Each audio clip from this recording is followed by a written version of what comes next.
Most players lose the ball before they even touch it. Not because their technique is poor, not because their body isn't fast enough. They lose it because their mind panics half a second before their body moves. That infinite decimal fraction of time, the space between the ball arriving and your foot making contact, is where legends are made, and where most players crumble. What if I told you there's a way to step onto the pitch and already know what your opponent is going to do? Not predict, not guess, know. This isn't about technique. It's about unlocking a deeper layer of human performance, a layer most players never even realize exists. And at the end of this video, I'll reveal the one secret that will reframe everything you thought you knew about reading the game. Here's the hidden problem. It's not physical, it's mental. When the ball is on its way to you, most players engage their conscious, reactive mind. Their amygdala, the brain's alarm system, fires. Where's the defender? What do I do? What if I lose it? That split-second hesitation floods your system with cortisol. It slows down your neural pathways. It disrupts your fine motor control. That bad first touch, that mistimed pass, that moment of indecision, it's not a lack of skill, it's a mind trapped in reactivity. You're responding to the defender, not dictating to them. You're playing catch-up, always a step behind, because your brain is processing danger, not opportunity. But what if you could bypass the reactive mind? What if you could train your brain to operate in a predictive, proactive state? This isn't magic, it's neuroscience. You think the best players just have better vision? Wrong. They don't see more, they see sooner. And that half-second advantage, it's not luck, it's trained perception. Here's the brutal truth. Most players don't lose the ball because of poor technique. They lose it because their eyes are in the wrong place at the wrong time. They're staring at the ball. Or worse, they're staring at the defender's feet. But the legends? They're not looking at the defender. They're reading the story the defender's body is telling before the first word is even spoken. This is the gaze before grace protocol, and it's how you start seeing the game before it unfolds. Step 1, the pre-con scan, where your eyes should be and where they shouldn't. Most players make the same mistake. They wait for the ball to arrive before they look up.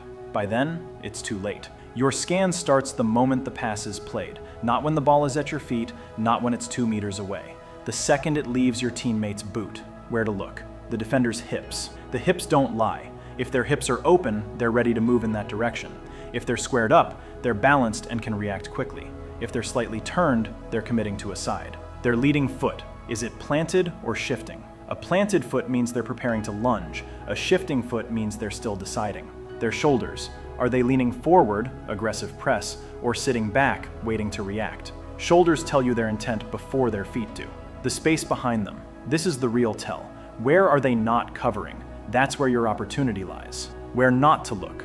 The ball. If you're watching the ball, you're already behind. Their eyes. Eyes can deceive. Feet and hips can't. Their hands. Irrelevant. Hands don't tackle. The rule. If you're looking at the ball when it arrives, you've already lost the advantage. Step 2. The neural map. How your brain turns information into instinct. This isn't about seeing the defender. It's about processing them. Your brain is a prediction machine. It doesn't just react to what's happening, it anticipates what's about to happen. But most players never train this skill. They rely on reaction, and reaction is slow. Here's how you rewire your brain for prediction. The 3-second rule. From the moment the pass is played, you have 3 seconds to gather all the information you need. In those 3 seconds, your eyes should sweep.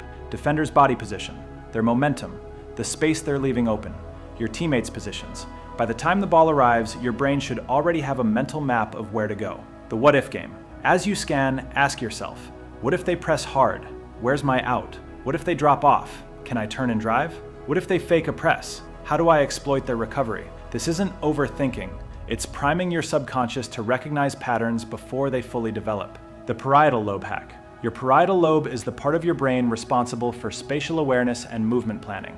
The more you train this pre-contact scan, the more you strengthen the neural pathways in your parietal lobe. Over time, this becomes automatic. You won't even realize you're doing it. Your brain will just know where the space is. Step 3, the first touch blueprint. How to turn information into action.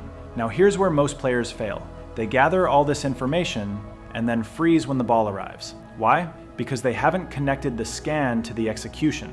Your first touch isn't just about controlling the ball. It's about executing the decision you've already made. The execution framework. If the defender is pressing hard, your first touch should be away from pressure, into space. Use the outside of your foot for a quick push into open ground. Your body should already be shaped to shield the ball as you receive it. If the defender is dropping off, your first touch should be positive, forward, into attacking space. Use the instep or laces to drive into the gap. Your head should be up before the ball arrives so you can pick the next pass. If the defender is faking a press, hesitant, your first touch should be deceptive. A soft touch to invite the press, then an explosive move past them. Use the sole of your foot to cushion and redirect in one motion.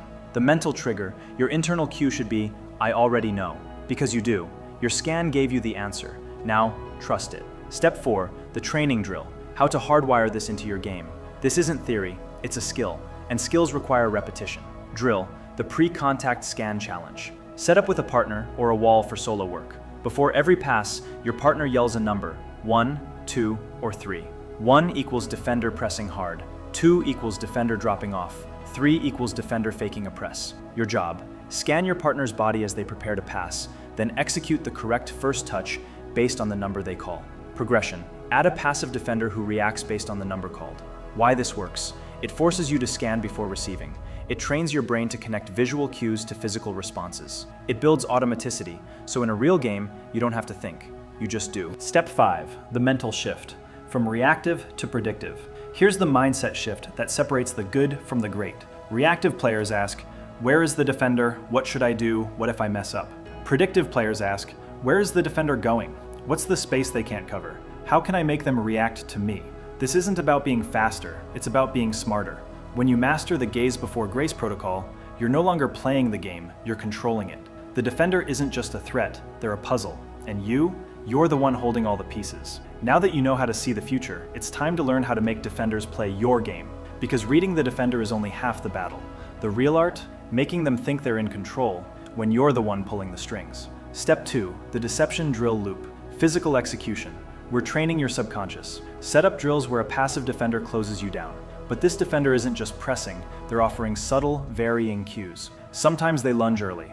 Sometimes they hold their ground. Sometimes they fake a press. Your task? Adjust your first touch, body orientation, and exit strategy based solely on their initial movement, before they fully commit. Practice receiving with different parts of your foot, instep, outside, sole, as tools for escape. Mental focus. This is about pattern interrupt. The defender thinks they're dictating. You're learning to interrupt their pattern of engagement. Focus not on the ball, but on the defender's intent. Where do they want you to go? Go somewhere else. Where are they strongest? Exploit their weakness. Biologically, you're building dynamic, adaptive neural pathways. You're bypassing fixed, reactive responses. Your basal ganglia, responsible for habit formation, begins to automate optimal responses. You're not thinking, what should I do? You're just doing. You're teaching your body to read intent, transforming hesitation into fluid, instinctual action. Step 3, the stillness at the storm's eye. Physical execution.